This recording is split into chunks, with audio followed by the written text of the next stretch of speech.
इस कार्यक्रम के पुण्यार्जक है स्वर्गीय लाला राम किशन दास जैन एवं स्वर्गीय श्रीमती चांदतारी जैन, हौज खास की स्मृति में सपरिवार। तेरी पूछन के लिए बड़ी दूर से चल कर आया हो भगवान, तेरी पूजन के लिए बड़ी दूर से चल कर आया हो भगवान, तेरी पूजन के लिए भगवान, तेरी पूजन के लिए फूल गुलाब का, फूल गुलाब का, हर फूल गुलाब का लाया हो जिन देव तेरे चरणों के लिए, जिन देव तेरे चरणों के लिए आपकी छाई बहार आज किसी नगरी में, नगरी में, सी नगरी में, नगरी में, सी नगरी में आपकी छाई में बहार आज किसी नगरी में। जय जय जय जय जय जय जय जय जय जय जय। और मुझे भी समोचरण में बैठने की और भक्ति करने की आज्ञा प्रदान करें। आइए आप भी अपने कोठी में विराजमान हो। लोकपाल, तुम मुझे नहीं जानते, हम काले, हमारे वस्त्र काले, हमारे आभूषण काले, हम भयंकर हैं, भयंकर। यहाँ पर किस लिए आए हो और क्यों उपद्रव मचा रहे हो? ये लोग इस प्रांगण में जूते चप्पल पहनकर आते हैं, पानी पीते हैं, अशुद्धियां मचाते हैं, हमारे गुरुदेव कहते हैं मास्क लगा कर आओ, लेकिन ये लोग, कुछ लोग मास्क लगा कर आते हैं, कुछ लोग नहीं आते लगाकर। इनके सपनों में आऊंगा, इनको मैं सताऊंगा। शांत हो अपने।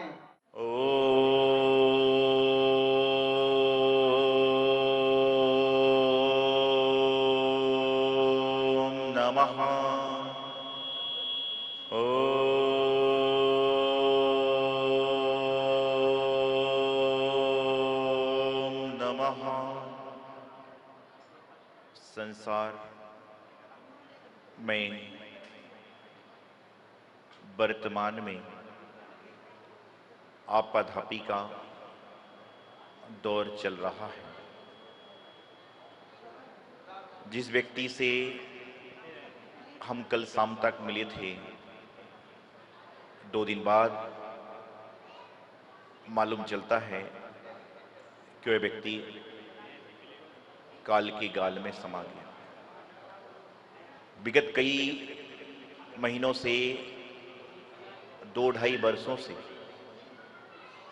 भारत देश के राज्य में, भारत देश में इस तरह की समस्याएं ग्रसित हो रही हैं, जिससे इंसान अपने आप को पहचानने की कोशिश करे तो पहचान सकता है। इस संसार में सबसे बड़ा सत्य यही है कि जिस देह के पीछे हम भागे जा रहे हैं, जिस नश्वर देह के पीछे खाने में, पीने में, सजने सजावटने में हम लोग दौड़े भागे जा रहे हैं, उस नश्वर देह को प्राण निकलने के बाद 48 मिनट के अंदर लोग अग्नि संस्कार कर देते हैं।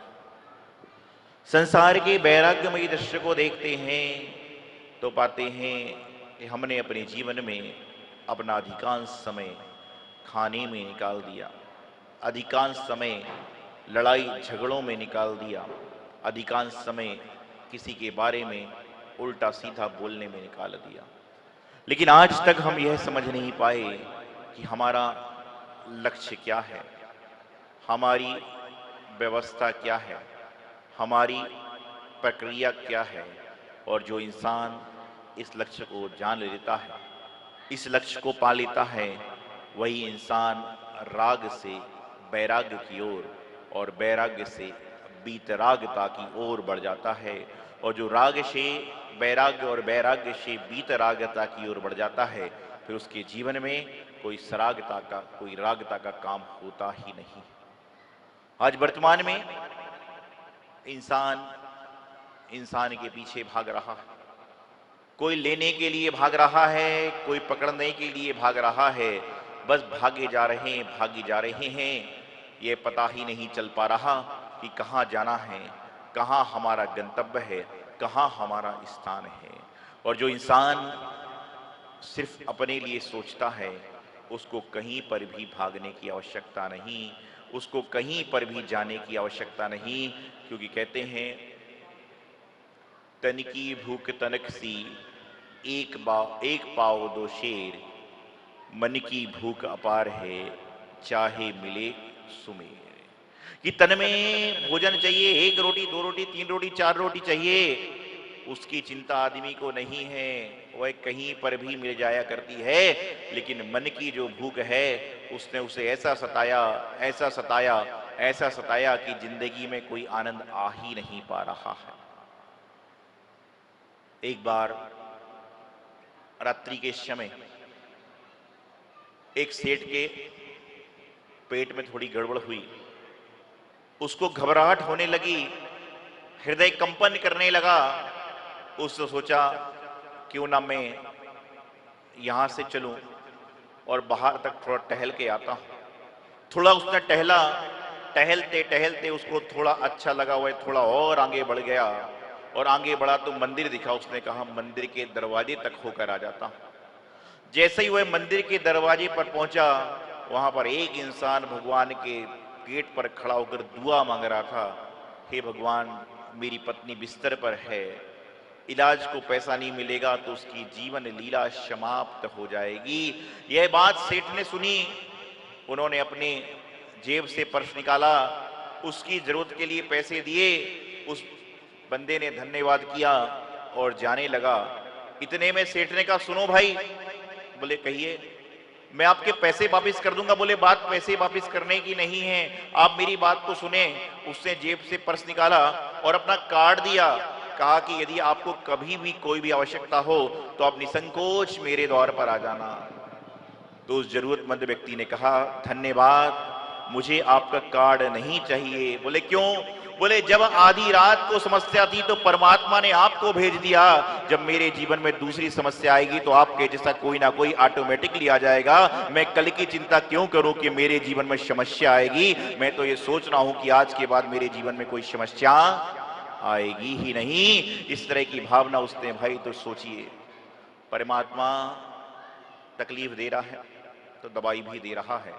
अंतर इतना है कि परमात्मा के दिए द्वारा जो दिया गया है वह हमें दिखता नहीं, और जो हमारे पास में नहीं है उसकी गिनती हम भूलते नहीं। तो संसार का सार यही है कि एको हम निर्मोहम सिद्धो ज्ञानम मयोगिंद गोचिरा। बस अपने आप को जानो, अपने आप को पहचानो। जिसने अपने आप को जान लिया उसने दुनिया में सब कुछ पा लिया, और जिसने अपने आप को नहीं जाना उसने दुनिया में कुछ भी नहीं पाया। ओ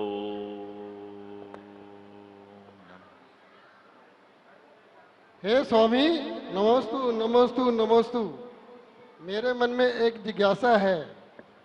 मैं स्वधर्म इंद्र तो बन गया, लेकिन मेरी मुक्ति मार्ग का प्रशस्त कैसे होगा? कृपया हल बताएं। देखिए, स्वधर्म इंद्र बनना ही अपने आप में एक बहुत तीव्र पुण्य का बंध होता है। और शास्त्रों में वर्णन आता है कि जिस व्यक्ति ने अपने जीवन में 4-5 कार्य कर लिए उसके जीवन का बेड़ा पार हो जाता है।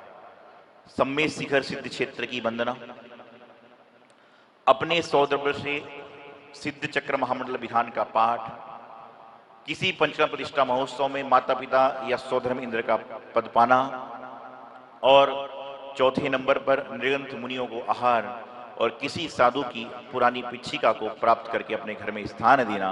जिस व्यक्ति ने ये 4-5 कार्य कर लिए उसके जीवन का कल्याण निश्चित है। आपने सबसे बड़ा महान पद किया है, लेकिन आपके अंदर आपको लगता है कि जो समस्याएं हैं, जो राग की भावना है, उसको थोड़ा सा वैराग्य की भावना बनाएं और जीवन का मुक्ति का पथ प्रदर्शित करें। नमोस्तु भगवन, नमोस्तु भगवन, नमोस्तु भगवन। हे भगवान, मेरी एक जिज्ञासा है। कि हमने मंदिर निर्माण में अपने तन मन से पूरा काम किया, परंतु इस पंचकदानक महोत्सव में पात्र बनने का सौभाग्य नहीं मिला। तो क्या हमारे पुण्य में इससे कोई कमी होगी? शास्त्र कहते हैं करने वाला, कराने वाला और कर्तों की अनुमोदना करने वाला, कृतकारित अनुमोदना का बहुत पुण्य होता है। यदि श्रावक गण ऐसी शंका करेंगे तो जो वर्तमान में मुनि महाराज हैं वो तो बहुत कम उम्र में घर से निकल गए। आप तो कभी ना कभी इंद्र बन गए, उन्होंने तो जिंदगी में इंद्र बनने का अवसर प्राप्त नहीं किया, लेकिन कम से कम इंद्र नहीं बने, लेकिन दुनिया को इंद्र तो बनवा रहे हैं। यही उनके जीवन का पुण्य होता है। और कोई कारण से हम उस प्रक्रिया में भाग नहीं ले पाए, कोई बात नहीं, लेकिन अन्यत्र सारी क्रियाओं में भाग लेकर भी असीम पुण्य का बंद कर रहे हैं। और आज नहीं तो कल, कल नहीं तो परसों वापिस और पुण्यशाली बनकर, पात्र बनकर अपना मुक्ति का मार्ग प्रशस्त करें। हे गुरुदेव, मेरे मन में एक जिज्ञासा है कि जैन धर्म तो हमारा आत्मचिंतन का धर्म है, परंतु ये प्रदर्शन का धर्म क्यों बनता चला जा रहा है? कृपया इस पे कुछ अपना हमारे को कृपा करें। जैन धर्म सिर्फ अंतरंगता की बात करता है। जैन धर्म सिर्फ वैराग्य की बात करता है, लेकिन इंसान को वैराग्य कैसे हो उसके लिए राग की व्यवस्था बताई जाती है। आदिनाथ भगवान का पंचना प्रतिष्ठा महोत्सव चल रहा है। जब आदिनाथ भगवान वैराग्य के दृश्य को आप देखते हैं, वहां पर आदिनाथ भगवान जब वैराग्य को आए उस समय नीलांजन नर्तकी का नृत्य चल रहा था। जो तद्भव मोक्षगामी थे उनका वहां पर नृत्य चल रहा था, और उस समय उनके नृत्य को देखकर उनको वैराग्य की भावना आई। तो यहाँ पर जो प्रदर्शन हो रहा है, निश्चित रूप से वर्तमान में आत्मदर्शन की आवश्यकता ज्यादा है, प्रदर्शन की कम है। लेकिन आज लोग प्रदर्शन के बहाने आ रहे हैं। मैं हमेशा एक बात कहता हूं कि लोग किसी भी प्रलोभन से मंदिर आए, जैसे छोटे छोटे बच्चे मंदिर आते हैं, पाठशालाओं में आते हैं, ज्ञानशालाओं में आते हैं, उनको उसके बाद में खाने पीने की वस्तु दी जाती है। क्यों दी जाती है? कि इसके प्रलोभन से आज मंदिर में आ रहे हैं, कल बिना प्रलोभन के भी मंदिर में आएंगे। तो यहाँ पर जैन धर्म में अंतरंगता की बात है, वीतरागता की बात है, आत्मशुद्धि की बात है। लेकिन जो प्रदर्शन हो रहा है, कुछ व्यवस्थाएं होती हैं, कुछ समाज की सुविधाएं होती हैं, उस हिसाब से अन्य सारे कार्य संपन्न और संपादित किए जाते हैं। लेकिन मुख्य रूप से पहले निज दर्शन करें, आत्मदर्शन करें, उसके बाद प्रदर्शन की ओर ध्यान देना चाहिए। और सबसे बड़ी बात है कि जो व्यक्ति अपने आत्मदर्शन में आ जाता है उसको बहिरंग का प्रदर्शन दिखता ही नहीं है। बाहर बहुत सारे ढोल नगाड़े बज रहे हैं, लेकिन जिसके घर में किसी की मृत्यु हो जाती है उसको ढोल नगाड़े सुनाई नहीं देते, उसको तो बस अपने यहाँ पर मृतक दिखाई देता है। उसी प्रकार से जो व्यक्ति अपने आत्मा में आ जाता है उसको बाहरी प्रदर्शन दिखता ही नहीं, और जो व्यक्ति प्रदर्शन को देख रहा है उसका मतलब उसको कहीं ना कहीं आत्मदर्शन में कमी है। तो प्रदर्शन अपनी जगह है और आत्मदर्शन अपनी जगह है। प्रदर्शनों से बचें और आत्मदर्शन को, अंतरंग को शुद्ध करने का प्रयास करना चाहिए। आचार्य श्री, कि इस जीवन में घर में रहकर हम वैराग्य को प्राप्त कर सकते हैं, ऐसी भावना बन सकती है कहाँ तक?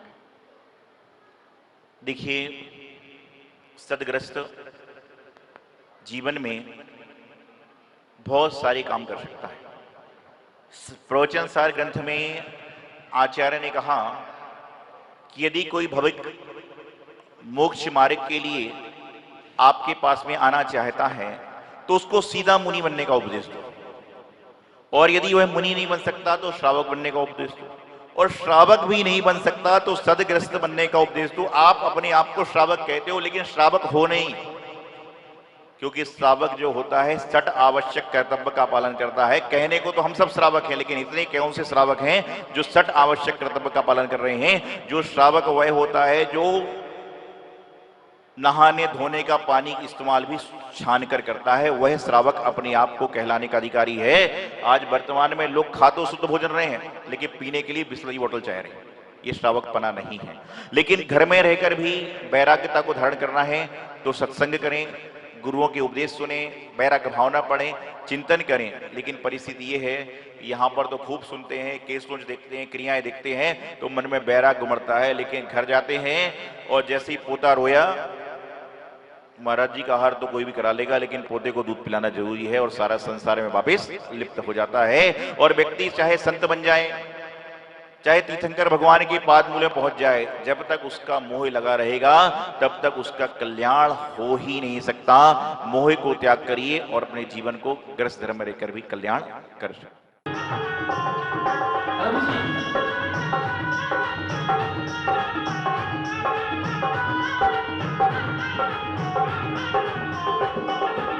चतुर्मुखी भगवान विराजा, चतुर्मुखी भगवान विराजा, महिमा उनकी खूब ही साजे, ओ तारो मिलके सभी निहारो मिलके, समो शरण की आरती उतारो मिलके, समो शरण की आरती उतारो मिलके।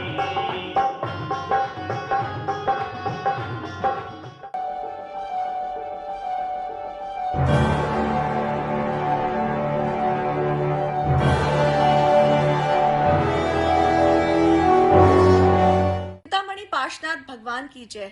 आचार्य श्री सिद्धांत सागर जी महाराज की जय। आचार्य श्री सौभाग्य सागर जी महाराज की जय। परम पूज्य गुरुदेव बाल योगी आचार्य श्री 108 सौभाग्य सागर जी महाराज की प्रेरणा एवं आशीर्वाद से दिल्ली क्षेत्र में मुनिसुव्रत तीर्थ का भव्य निर्माण कार्य प्रगति से चल रहा है, जहां पर 24 तीर्थंकरों की 24 वेदियों का निर्माण होगा और प्रत्येक वेदी पर 24 भगवान की 7-7 इंच की प्रतिमाएं विराजमान होंगी। एक प्रतिमा को विराजमान करने हेतु सहयोग राशि मात्र 1,24,000 रुपए रखी गई है। आप अपने परिवार की ओर से प्रतिमा स्थापित कर धर्म लाभ ले सकते हैं। यहाँ के जिन चित्तालय में प्रतिदिन विशेष पंचामृत अभिषेक शांति धारा होती है। जो भी महानुभाव अपने या अपने परिवार की ओर से अभिषेक और शांति धारा करना चाहते हैं, वो नीचे दिए गए संयोजकों से संपर्क कर अपना नाम आरक्षित कर पुण्यार्जन कर सकते हैं। इस कार्यक्रम के पुण्यार्जक है स्वर्गीय लाला राम किशन दास जैन एवं स्वर्गीय श्रीमती चांदतारी जैन, हौज खास की स्मृति में सपरिवार।